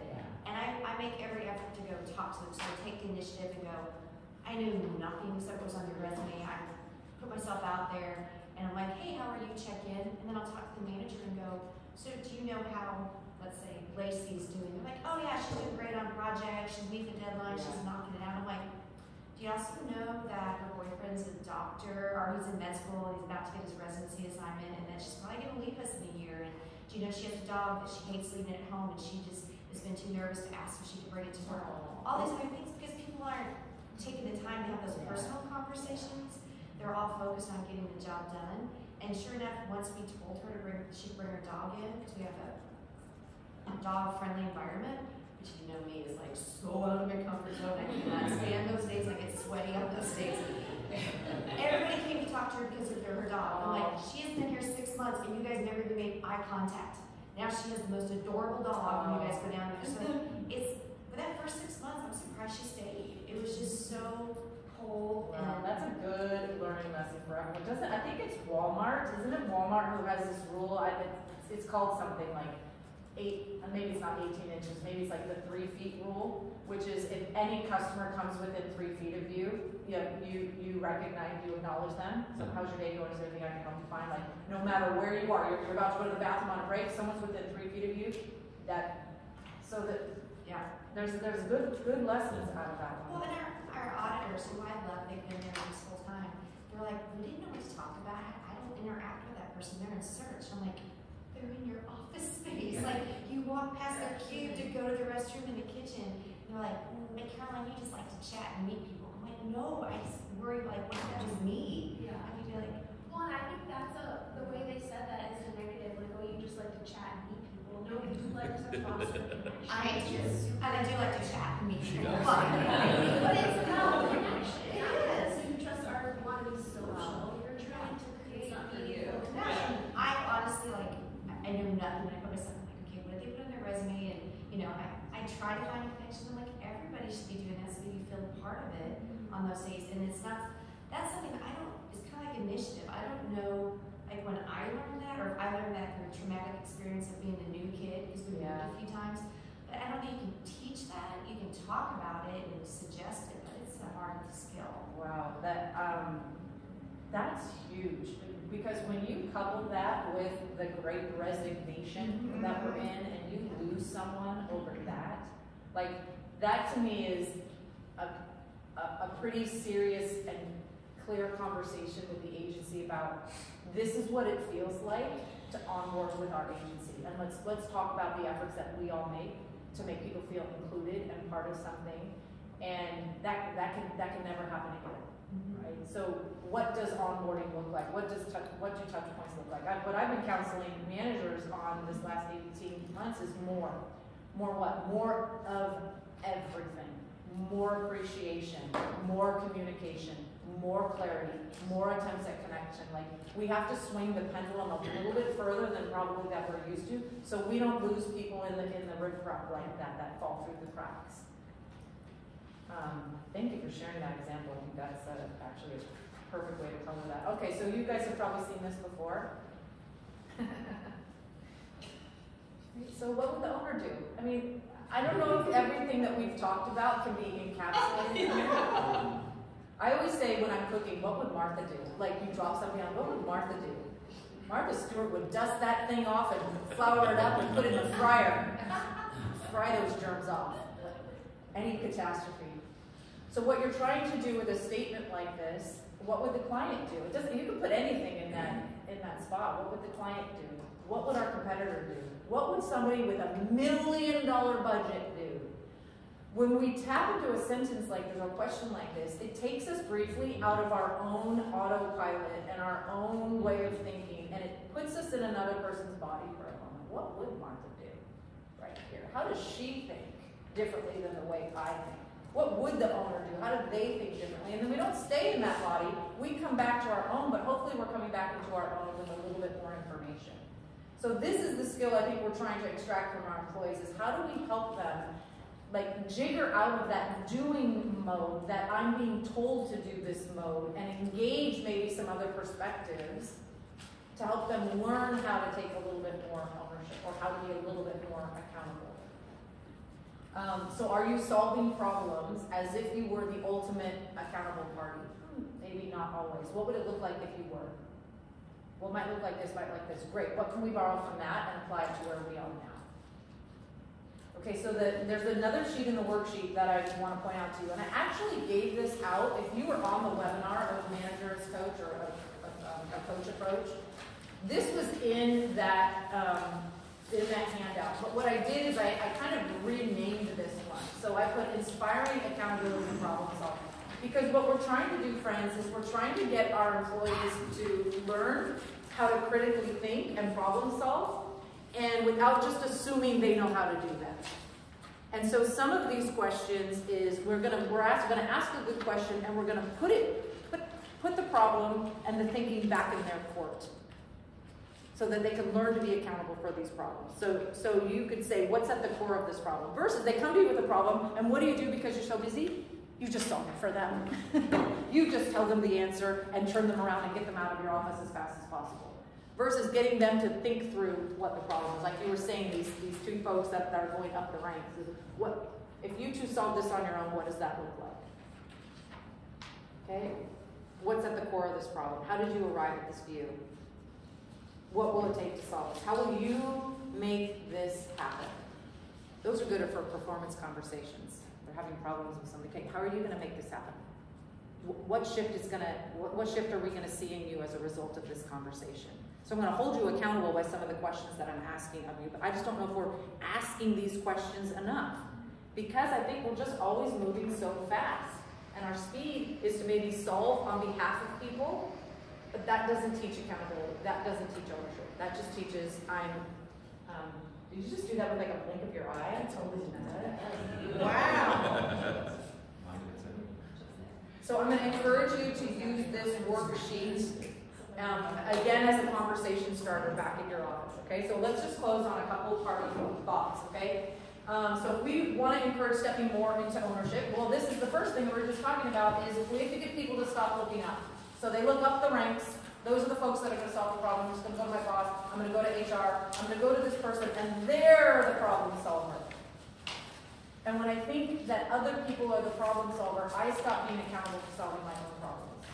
So what we've got to do is we've got to use a few of these questions to encourage people to solve the problem on their own, or at least to make an attempt on it. As the department said, listen, if you were head of HR, how would you handle this problem? Sometimes I just put them back into my shoes and be like, okay, think that you're, as the head of this department, what would you do to solve this? Versus me just telling you how I would solve this. So encouraging people to put their thinking cap on and to certainly practice those skills of owning the role that they're in. And along with that is the expectation that, hey, I I would expect somebody at your level would handle this problem on their own. I do have an answer, but I want to hear your thoughts first. Okay? And then again, this goes back to role modeling. We are what we do, not what we say we'll do. So our promises, even the little baby ones, hey, we should get coffee. That's a promise. And for employees, you never know how they're like, oh my gosh, I'd love to get coffee, then they never hear from you again. Hey, I'll send you that after this meeting. No, never send it. Like little baby promises are examples of our own responsibility and doing what we said we're going to do, which I think is on a few of these posts, right? Just doing what you said you're going to do to the extent of which the expectation is. We've got to start role modeling that. And then so you think back, has the agency, has the senior leadership team made some promises that we haven't kept yet? And if you can't keep them, please do communicate to us why.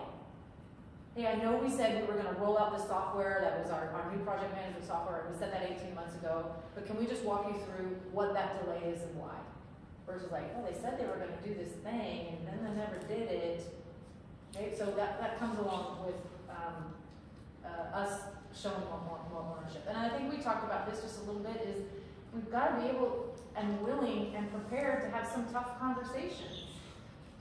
Because this isn't a light switch we just switch on and say, great, everyone is now, we talk about accountability and ownership, great, everybody's now has an ownership mindset. It doesn't work that way. We have a lot of conversations, and some of them might be a bit tough, requires courage on our part to address when accountability is off, to address when that expectation is not met, to be able to say to folks like, look, I expect better of you in this position. I would have thought, like, accountability for me would have been this, and we have a discrepancy on here. Can we talk about that? And those aren't always easy.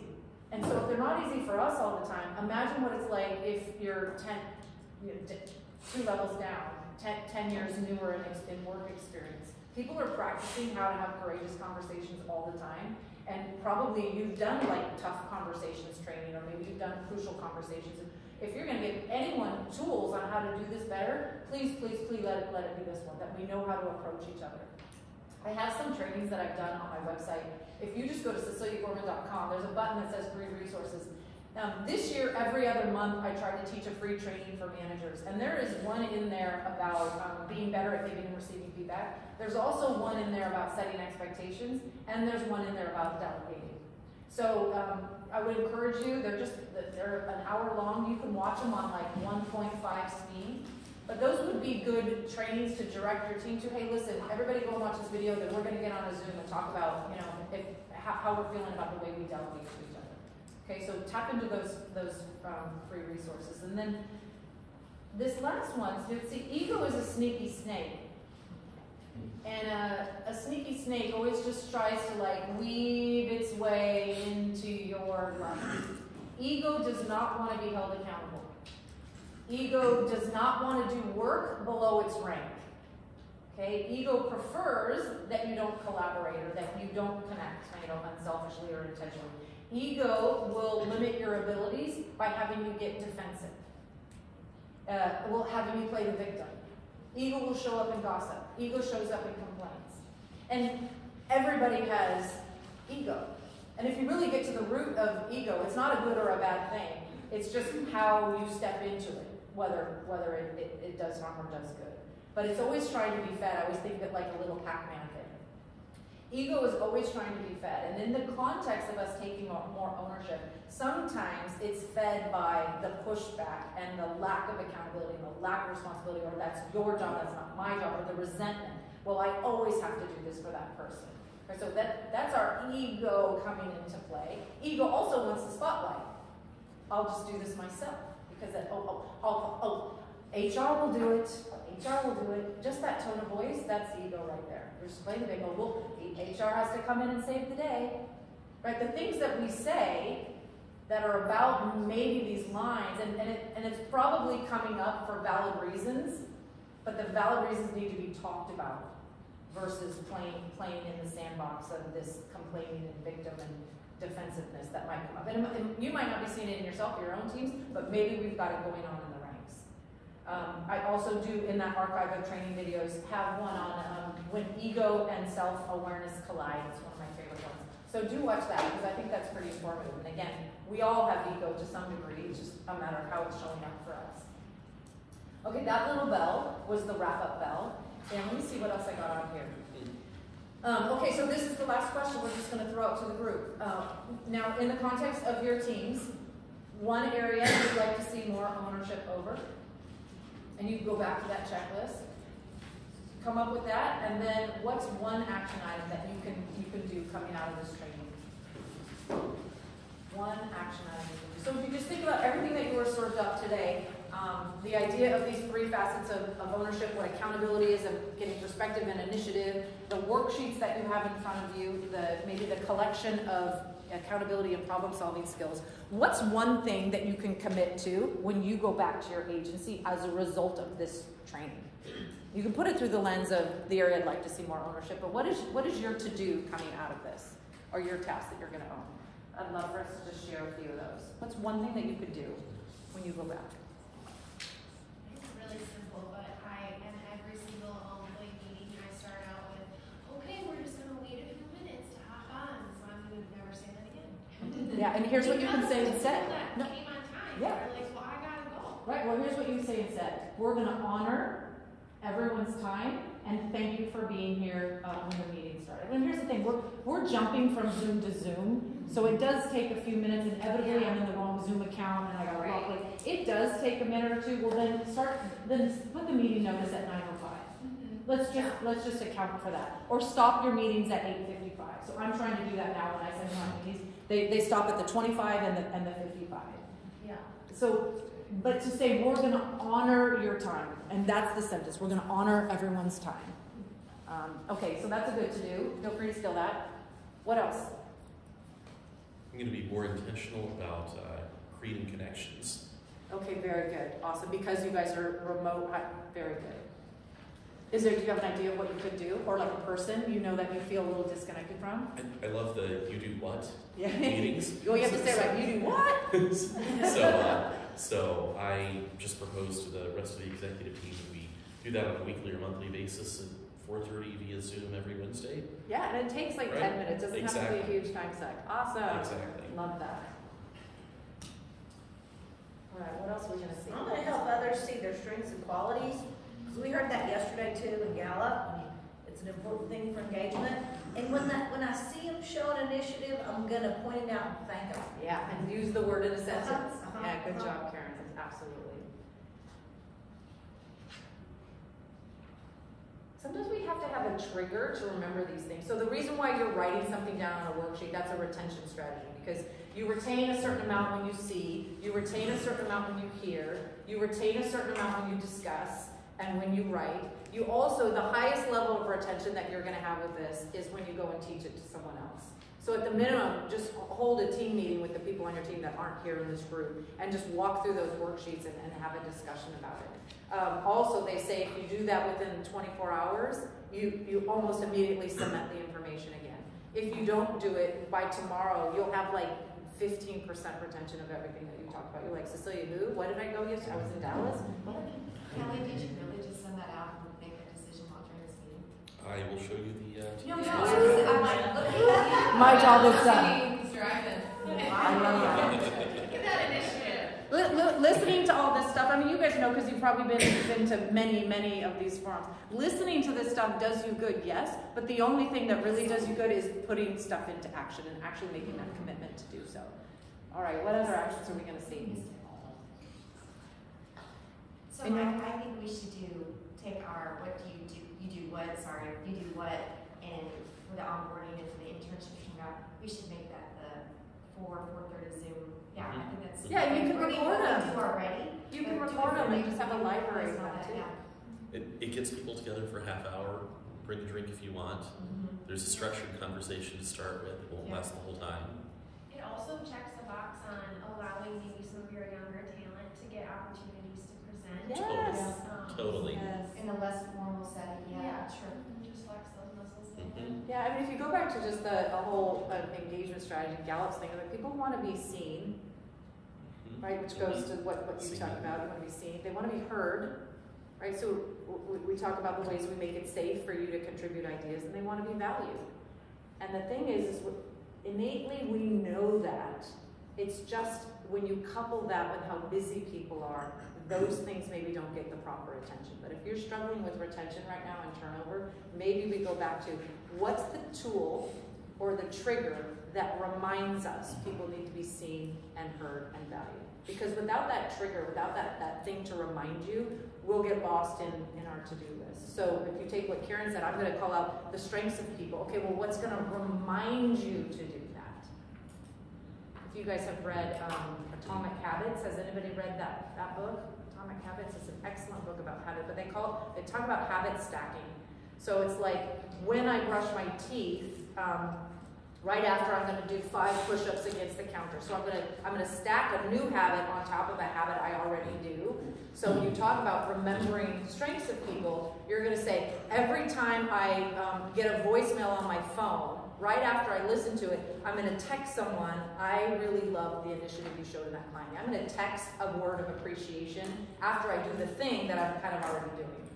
So I do it at the office, you know, when you walk through a threshold of a door, I take a deep breath and pull my shoulders back. And that's the trigger to remind me, get some air in your body and adjust your posture, right? But we need the trigger to remind us to do that. So with some of these tools, it's great that we're saying we're going to do it, but you have to have something that reminds you. And sometimes that can be like, for me, I've had a calendar reminder weekly for like 8 years that just pops up on Wednesdays that says praise reminder. And it is enough for me to stop and be like, who have I not told lately that I love need to. It's so easy. So that could be something too.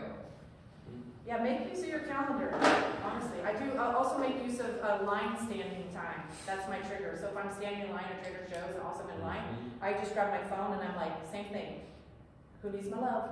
Who needs my love? And I just, oh, happy to my sister. Cheers. Or I find a cute little gift that's sent to my dog. Like something. So I use standing in line time, but you could do that for your employees. Like, hey, I just want to tell you, I'm so stoked that you're on our team, and I just don't know if I've told you that enough. Cheers. Right? You want to be seen, heard, valued. Okay, my friends, the slides, you could take your phone and you go to camera, and you just hold it over that baby, and it's going to pull up a URL, or you can type in this bit.ly link, and that's going to get you the slides. It's just a PDF of the slides if you would like them. It's also going to put you on my email list.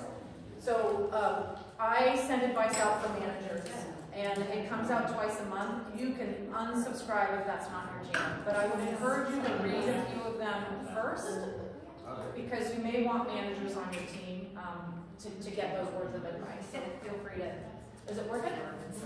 Yes.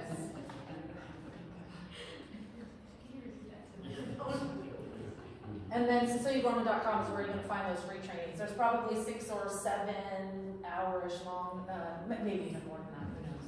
Just tap it when it gets on the old. All right, friends, so can we just acknowledge that we all received something, and now you have a choice of what you do with it, right? In your own personal life, maybe there's some areas you need to be more accountable, but also back at the office. So I hope this was a difference maker, at least got your wheels turning on the topic.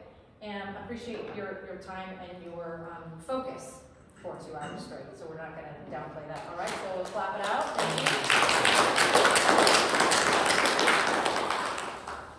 And I do have a couple extra sets of the worksheets, maybe 2 or 3. I'll just leave on the counter if anybody just wants to grab those. Any last questions for Cecilia before we leave her? So you're talking about Trader Joe's. This is just like a family share real quick. I appreciate doing it because I try to stay connected as well. So my youngest daughter and my niece are the same age, and they just went off to college. Both introverts, very nervous and all that. So we started the girls club, which is just me, my 2 daughters, and my niece. My sister-in-law was too nervous, but she's like, I don't know how to do a group chat. But anyway, so we do this selfie Thursday, and I was leading it. So every Thursday, I would take, Aunt Caroline, her mom, take a goofy selfie and go, hey, just checking in on you, making sure everything's good or whatever. I was leading that 3 times. I was like, these smiles. I mean, they would participate, but they would never initiate it, and I was way different. And I know one of my nieces is really struggling with trying to get into college and be a part of things. All of a sudden, she's taking it and she misses it. She's like, I almost forgot, it's Selfie Thursday, thank you, here's my selfie. And it has grown into this thing on its own, which is what and we're all connecting and doing all that. But it was, seriously, I was standing in the line, and I was like, oh, I better do a selfie. Are they even participating? And they do, and it means a lot. Oh, that's It's the silliest thing, but yeah, they all stay connected that way. I love that. First of all, you gave them a vehicle by which to practice it, but then it also was a place to acknowledge them. Just like, I love how you take initiative on something that's connected. Right? That's this. I don't know if I used it. You're gonna start saying it now. I will. I think of it every time Grayson doesn't work at Stater Brothers anymore, but every time I look at those box boys, I just be like, oh, I bet your parents are wondering right now. How did you do that? All right, so you all taking a break? We are. So we'll be back in about 11:15, and we'll do our little PI segment. All right, nice to meet you all. And I'd love to be connected with you on LinkedIn. In fact, I think I've already made a list, and I may just send you all a LinkedIn. I just sent out her links and all presentation decks that I have so far. Thank you. Yes. Appreciate your time. Sure. Okay, those are the How that curtain show. Who was it? Who was it? Yes. Was someone leaving over there? Nobody was back here. This is from Lori here.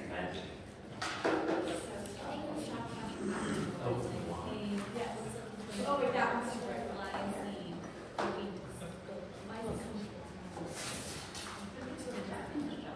I'm not sure if she got back to us, so I just want to make sure. Is that how it should? What? Are y'all looking at it, or is it not today? It's doing it like that. I just opened it. I did just open it. You know, just show myself. Maybe it's the time of day. That's really cute. Maybe it's like you're sun sensitive, like if the sun is hitting a certain way, she's maybe. Oh, that could be. There you go. There's got to be that. I love that. really good ideas. So that's awesome. Thank you. Totally. I Thank you. Awesome.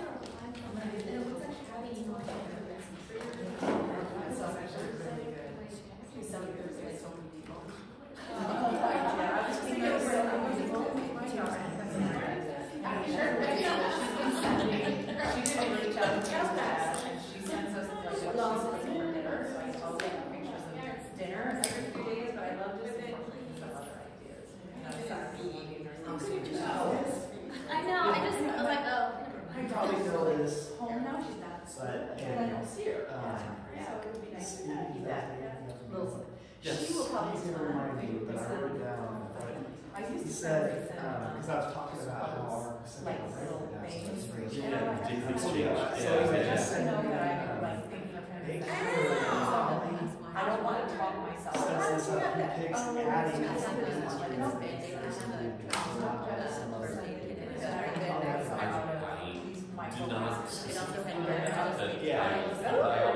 because he said, there's like, You know what, I think the other day I was, because I've been 2 days ago. I wrote one baby, and I put it on his lap. Because and I in shut the it. past, And he thought, and I think this is because we were just fine with $1,500 equal compared to those. and then when I left, I took, and I Was put it it on as the good as piano, what you and did? so I was like, so Yeah. I'm just Yeah. like, keep moving it around. It's so funny, I love that. Oh, yeah, that's hysterical. Okay, thanks for everything. How are you doing? How are you doing? I am. We're actually going to go to Thursday. Go have a lunch at the airport. So I can check out some emails. Yeah.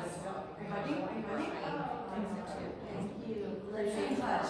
Absolutely. We're going to talk about this more about, you know, other ways we can continue. Okay, well, have a productive rest of the day. Thank you. Safe travels. Okay, I want to try to talk to him before. yeah. Are you going to play from here? Okay, perfect. Right, exactly. This. So do you need my little hub for these connections, or do you have things that connect to each meeting? Okay. All right, great.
members contacted about 2 weeks ago, and she's the director of Hunter. There was a presentation day in Jay was working on, and we completed all the credit. And Jay came up, you know, and told me about it, and I was like, oh, I just got one. I just don't know how to do it. I don't know how it got closed. I think it's a good rise. I don't think it's something you can just, but maybe somebody can ask enough people to put it up for us. Just, anyway, so I digress.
they're divided by this, what used to be a highway.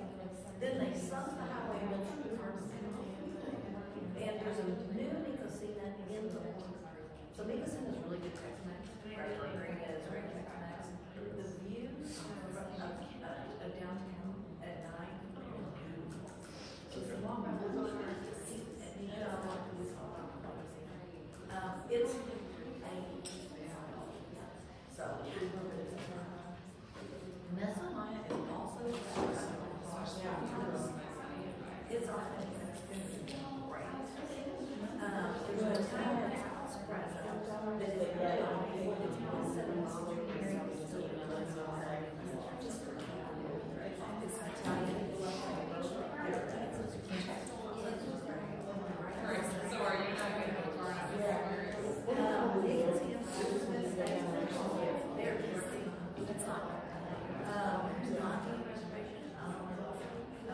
But it's great.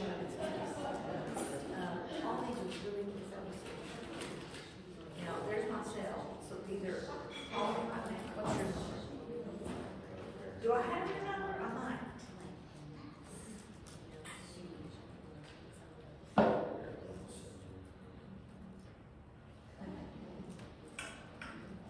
Yeah, if you call me, I'll say.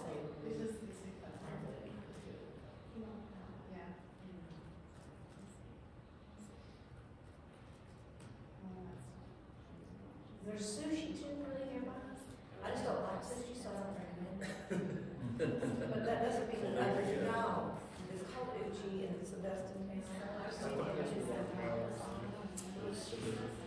Okay, and they've got a place on top. Do you control that? You don't let people do that? But it's, what you doing? Well, I was it's called Uchi. It's down the street.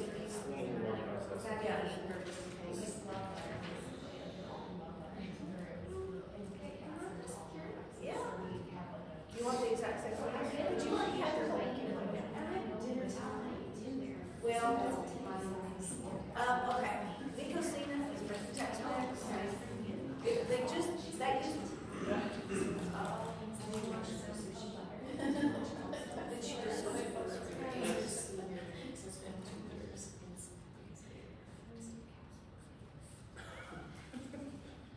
it's one of those conversations that exactly.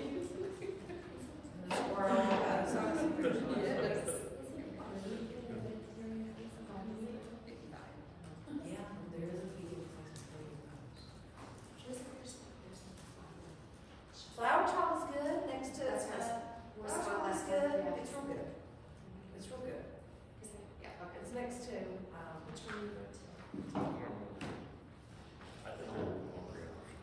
I just want you to go to one of the utilities so you can see beautiful Dallas at night sky.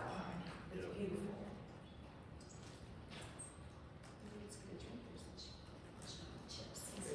Yeah, well, chips is okay, right? Yeah. Well, yes. There's spinach quesadillas and shit like that.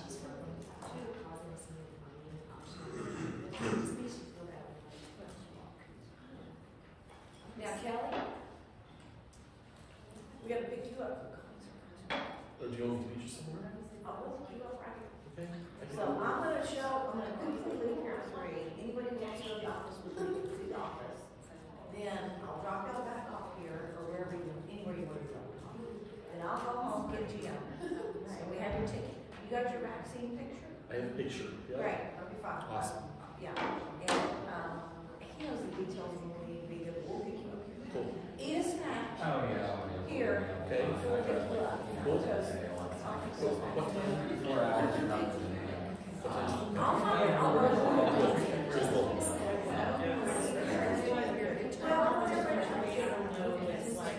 and his brother, yeah, but he, y'all have. One thing I'm not excited about is, I got a call from a person last night there.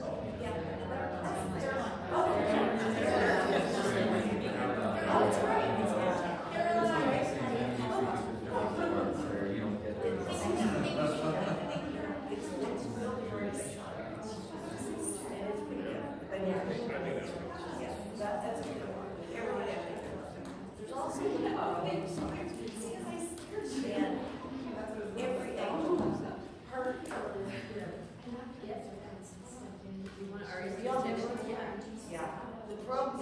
it's the same. Walk the talk. Cool. They're down there. And you're gonna, and you're gonna walk to Texas Line. Out of South get an Uber from there. Go to train. Because Uber to Tennessee, let me hear, I think you should get on that. I mean, I don't teach it. So maybe we have to drive.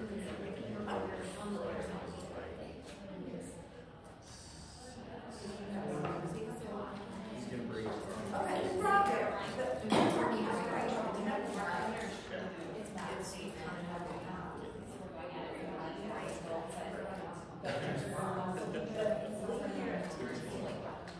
don't say from the game.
Okay, do you know what? We're still recording.